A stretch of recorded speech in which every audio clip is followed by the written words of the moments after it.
प्यारा ॿारो, बाजी गुलबनू जी तरफ़ां तव्हां सभिनी खे भलीकार। तव्हां ॿुधी रहिया आहियो दिलचस्प अखाणियूं। अचो त अॼु जी अखाणी ॿुधूं ऐं लुत्फ़ अंदोज़ थियूं। जंगल जो राज़। रूथ खे मार्गरेट मामी ते तमाम घणी कावड़ हुई, रुगो उन करे जो रूथ ख़राब सलूक कयो हो। हुनजी सज़ा इहा हुई त वो बिना रात जे मानी जे सुम्ही वञे। फिलिप खुशी सां हुनजे कमरे में आयो। रूथ ही तोलाए आहे, मूं उनखे चुपचाप पंहिंजे खीसे में लिकाए रखियो हो।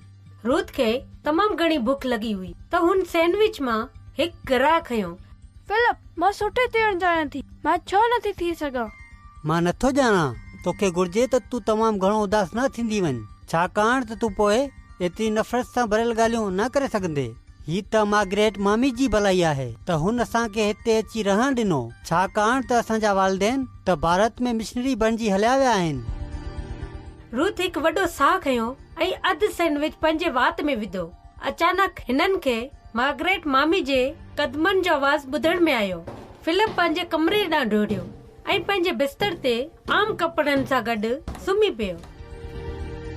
शब ख़ैर फिलिप, शब ख़ैर रूथ। शबा ख़ैर मार्गरेट मासी। रूथ ईअं ई ॾेखारियो जीअं हू सुम्ही रही हुई। अॻे सुबुह फिलिप पंहिंजे मोकलण लाइ मनसूबा ठाहिया। असां जंगल जे वणनि में शयूं दरियाफ़त कंदासीं। थी सघे थो त अॼु पखियुनि जे हननि मां बचड़ा निकिरिया हुजनि। असां हिकु जुगी ठाहींदासीं, हिकु असली कुदरती तहक़ीक़ जो मक़सद। रूथ जोश में हुई। ॿई ॿारड़ा दौड़ींदे हिकु नंढड़े रस्ते खां जंगल में हलिया विया। रूथ बीह रही ऐं टैनर साहब जूं रिढूं ॾिसी रही हुई।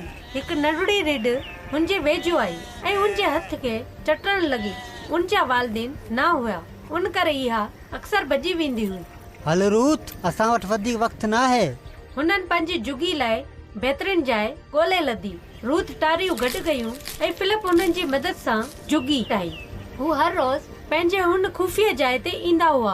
हिकु दफ़े रूथ खे घर रहणो पियो ऐं धोतल कपड़नि खे करणो हो।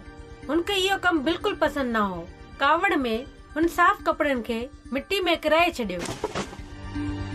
छा तो ध्यान सां नथी करे सघी? पंहिंजी इन हरकत लाइ माफ़ी घुर। पर मां माफ़ी नथी घुरनि चाहियां। तव्हां तमामु मतलबी आहियो मार्गरेट मामी। रूथ, मां वॾे अरसे खां हिन बारे में सोचे रही आहियां। मां तोखे हॉस्टल में मोकिलींदसि त पोइ मां भॼी वेंदसि। रूथ कावड़ में भॼी वई, तमामु परे। किथे हुनखे पाण बि ख़बर न हुई त हू किथे अची वई आहे। पर मार्गरेट मामी जा लफ़्ज़ खेसि बार बार यादि ईंदा रहिया। मां तोखे हॉस्टल में मोकिलींदसि त पोइ मां भॼी वेंदसि। अॻे ड्रामे में तव्हां ॿुधंदो त हुनजे भॼण जो अंजाम छा थियो। ठीकु आहे ॿारो, हाणे बाजी गुलबानो खे इजाज़त ॾियो। ख़ुदा हाफ़िज़।